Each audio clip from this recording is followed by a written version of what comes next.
আসসালামু আলাইকুম। আজকের গল্পটা খুব সুন্দর একটা শিক্ষণীয় গল্প। একটা কাপল ছিল, সাহিল এবং মেঘা। তাদের মধ্যে ভালোবেসে বিয়ে হয়। বিয়ের আজকে 4 বছর হতে চলল। এই 4 বছরে তাদের মধ্যে অনেক কিছু পরিবর্তন এসেছে। একসময় তারা মনে করতো যে তারা একে অপরকে ছাড়া বাঁচবে না। সেই কাপেলই এখন চিন্তা করে যে একে অপরের সাথে থাকাটা তাদের জন্য খুব বেশি কষ্ট হয়ে যাচ্ছে। আজ তাদের 4 বছরের অ্যানিভার্সারি। এই 4 বছরে তাদের জীবনে অনেক কিছুর পরিবর্তন এসেছে। তারা হয়তো মনে করছে যে আর হয়তোবা তাদের একসাথে সামনের পথগুলো চলা সম্ভব নয়। তাদের হয়তোবা একটা মীমাংসায় আসতে হবে।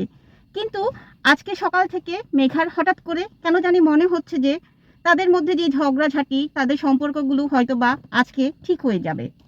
তাদের মধ্যে নতুন কোনো পরিবর্তন আসা দরকার, তাদের মধ্যে নতুন কোনো চেঞ্জেস আসা দরকার। তার বারবার মনে হচ্ছে আজকে হয়তোবা সাহেল ওকে ঘুরতে বের করবে, তারা হয়তোবা নিজস্ব কিছু সময় কাটাবে। এগুলো সে চিন্তা করতে করতে হঠাৎ তার কাছে একটা ফোন আসলো। আসার পরে ওপাশ থেকে একজন জানতে চাইলো যে এটা কি সাহিলের বাসা কিনা। মেঘা তো ভয় পেয়ে গেল, বলল যে জি, এটা সাহিলের বাসা।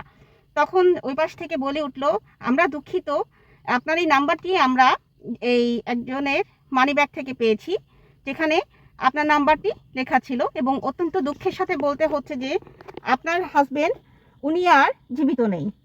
এটা শুনে মেঘার দম বন্ধ হয়ে গেল।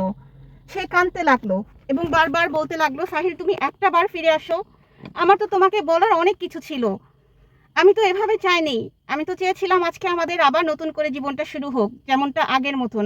আমি তোমাকে একটা বার সরি বলতে চাই, তুমি আবার ফিরে আসো। আমি আমার সব কিছুর জন্য তোমাকে সরি বলতে চাই। কিছুক্ষণ পরে কলিং বেল বাজলো এবং মেঘা দেখলো দরজা খুলে যে জলজ্যান্ত সাহেল দাঁড়িয়ে আছে। সে তো তাকে জড়িয়ে ধরলো এবং তার না বলা সব কথা অনর্গল বলতে লাগলো, তাকে সরি বলতে লাগলো যে আমি অত্যন্ত দুঃখিত সাহিল, যা হয়েছে সব কিছুর জন্য আমি সরি। সে বারবার সরি বলতে লাগলো এবং সাহিলও মেঘাকে জড়িয়ে ধরে সরি বলতে লাগলো এবং বলল যে আমি তো তোমাকে বলতেই ভুলে গিয়েছি যে আজকে সকালবেলা আমার মানিব্যাগটা চুরি হয়ে গিয়েছে। আমরাও দেখা গেল যে আমাদের জীবনের সব কথা অনেক সময় ইগোগুলো আমরা ধরে রাখি, বলি যে সে কেন বললো না, ও কেন বললো না। এরকম করে দেখা গেল যে সবাই কিন্তু দ্বিতীয়বার চান্স পায় না।